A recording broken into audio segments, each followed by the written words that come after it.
നമസ്കാരം. BKM ടോക്സിലേക്ക് സ്വാഗതം. ഇടയ്ക്കിടയ്ക്ക് നമ്മൾ കൊച്ചു വർത്തമാനങ്ങളൊക്കെ പറയുന്നുണ്ട്. പക്ഷെ അത് വർത്തമാനം പറയുമ്പോൾ കേൾക്കാൻ ആൾ കുറവാണെന്ന് എനിക്ക് ചെറിയ സംശയമുണ്ട്. ഒരു പക്ഷേ ആ വിഷയത്തിൻ്റെ ഇതും കൂടെ ആയിരിക്കാം. പക്ഷേ എന്നാലും നമ്മളുമായിട്ട് ബന്ധപ്പെട്ട ചില കാര്യങ്ങളാകുമ്പോൾ പറയണം എന്ന് തോന്നുന്നതുകൊണ്ട് മാത്രം ഒന്ന് പങ്കുവയ്ക്കുന്നതാണ്. ഈ കഴിഞ്ഞ ദിവസം ഉണ്ടായ ചെറിയൊരു വിവാദം നമ്മുടെ school youth festival, state youth ഫെസ്റ്റിവലുമായി ബന്ധപ്പെട്ട് നമ്മുടെ ആദ്യത്തെ സ്വാഗത ഗാനം ചിട്ടപ്പെടുത്തുന്നതിന് ഒരു നടിയെ സമീപിച്ചു എന്നും അവർ കാശ് ചോദിച്ചു എന്നൊക്കെ പറഞ്ഞ് വിവാദമുണ്ടായി. അപ്പോൾ എനിക്ക് കേട്ടപ്പോൾ ശരിക്കും പറഞ്ഞാൽ നല്ല തമാശ തോന്നി. പിന്നെ അതിൽ നമുക്ക് ചിന്തിക്കണമല്ലോ, അവർ ശരിയാണോ തെറ്റാണോ ചെയ്തതെന്നൊക്കെ ചിന്തിക്കാം. അപ്പോൾ അതിനെക്കുറിച്ചൊന്ന് എൻ്റെ ഒരു അഭിപ്രായം വെറുതെ ഒന്ന് പങ്കുവയ്ക്കാം എന്നുള്ളതാണ്. നിങ്ങളുടെ സപ്പോർട്ട് എന്തായാലും തരണം. പിന്നെ നമ്മൾ പറയുന്നത് കേട്ടുകൊണ്ടിരിക്കുമ്പോൾ വീഡിയോ ഒന്ന് ലൈക്ക് ചെയ്യുക, അത്ര മാത്രം മതി. സബ്സ്ക്രൈബ് ചെയ്യുക, ചാനൽ സബ്സ്ക്രൈബ് ചെയ്തിട്ടില്ലെങ്കിൽ ചെയ്യുക.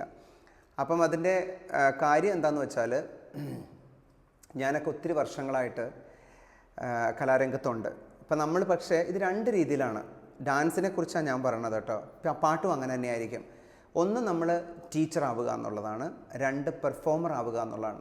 സോ എനിക്ക് എപ്പോഴും പെർഫോമർ ആവാനായിരുന്നു ആഗ്രഹം. ഞാൻ അന്ന് ഇന്നും ആഗ്രഹിക്കുന്നത് ഒരു പെർഫോമർ എന്ന നിലയിൽ നമുക്കൊരു പോപ്പുലാരിറ്റി വരണം, ഫെയിം വരണം.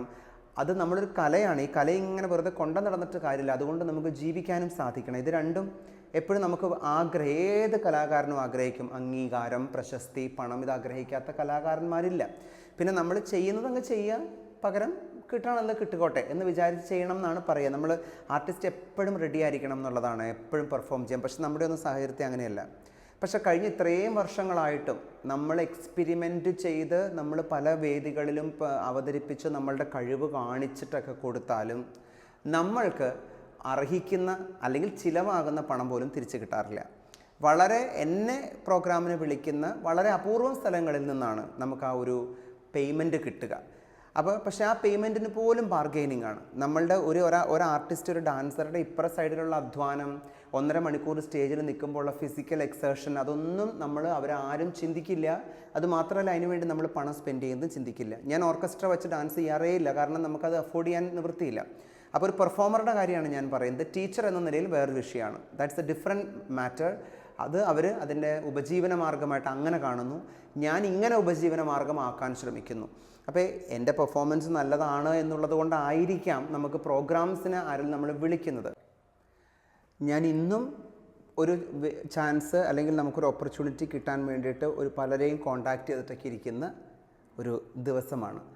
അപ്പോൾ ഞാൻ പറഞ്ഞു വന്നെന്താ വെച്ചാൽ, നമ്മളൊരു സാധാരണ ഒരു ആർട്ടിസ്റ്റ് കുറേ കാലം ഡാൻസൊക്കെ പഠിച്ചു, പിന്നെ കുറച്ച് നമ്മളിങ്ങനെ പെർഫോം ചെയ്യുന്നു, നമുക്ക് പെർഫോം ചെയ്യാനുള്ള ഒരു കപ്പാസിറ്റി ഉണ്ട്, ടാലൻ്റ് ഉണ്ട് എങ്കിൽ പിന്നെ നമുക്ക് വേണ്ടത് അവസരങ്ങളാണ്.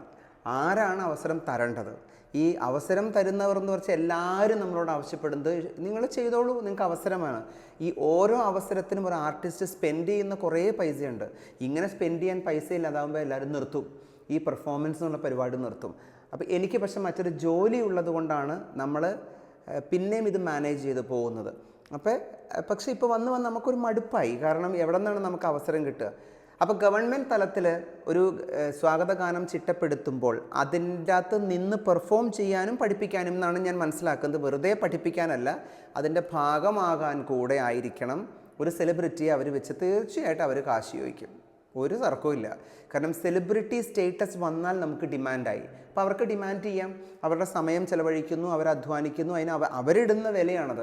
ഇവിടെ ഓരോ ആർട്ടിസ്റ്റിനും അവനവനാണ് വിലയിടുന്നത്. പണ്ടൊരിക്കൽ യേശുദാസ് പറഞ്ഞു എന്ന് കരുതി ഞാൻ കേട്ടിട്ടുണ്ട്, നമ്മൾ പ്രതിഫലം വാങ്ങിക്കാതെ ചെയ്യുന്നിടത്തോളം കാലം നമുക്ക് വിലയുണ്ടാവില്ല. അപ്പം നമ്മൾ പ്രതിഫലം പറയുമ്പോഴാണ് നമുക്ക് വിലയുണ്ടാവുക. പക്ഷേ പ്രതിഫലം പറഞ്ഞാൽ അവസരം കിട്ടൂല. അതാണ് സാധാരണക്കാരൻ്റെ കുഴപ്പം. പക്ഷേ സെലിബ്രിറ്റികൾക്ക് ആ പ്രശ്നമില്ല. 8 ലക്ഷം, 6 ലക്ഷം, 4 ലക്ഷം, ഈ ലക്ഷങ്ങളുടെ കണക്കാണ് സെലിബ്രിറ്റികൾക്കെല്ലാം പെർഫോമൻസിന് കൊടുക്കുന്നത്. നമ്മൾ ചോദിക്കുന്നത് ചിലപ്പോൾ 50,000 60,000 ഒക്കെ ആയിരിക്കും. അതുപോലും തരില്ല. 10,000 രൂപ പോലും തരില്ല. അപ്പോൾ നിങ്ങൾ ആ വ്യത്യാസം മനസ്സിലാക്കൂ.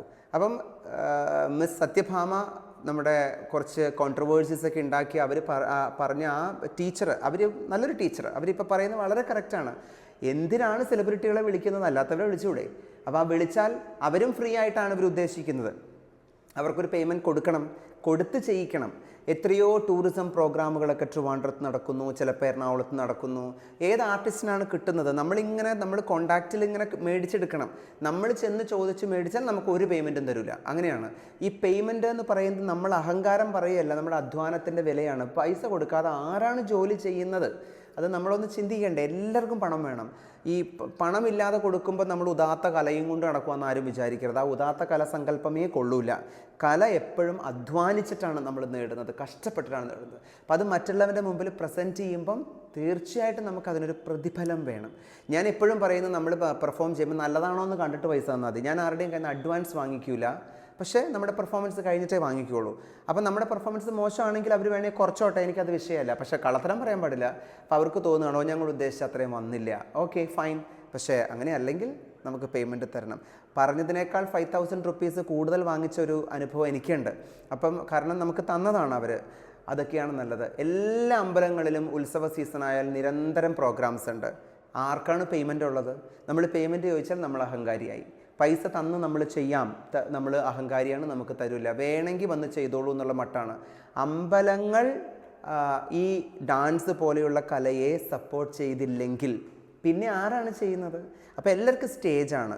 എല്ലാ അമ്പലങ്ങളിലും പണമുണ്ടെന്ന് ഞാൻ വിചാരിക്കുന്നില്ല. നല്ല വരുമാനമുള്ള അമ്പലങ്ങൾ പോലും നമ്മൾ അങ്ങോട്ട് കാശ് കൊടുക്കാനാണ് പറയുന്നത്, അല്ലാണ്ട് ഇങ്ങോട്ട് തരുന്ന പരിപാടിയില്ല. അപ്പം വളരെ സങ്കടകരമാണ്. ഞാൻ ഇപ്പോഴും പറയുന്ന, ഒരു ടീച്ചർ കുട്ടികളുടെ അരങ്ങേറ്റം നടത്തുന്നത് വേറെ, ഞാൻ എൻ്റെ പെർഫോമൻസ് കാണിക്കുന്നത് വേറെ. ഇത് രണ്ടും രണ്ടാണ്.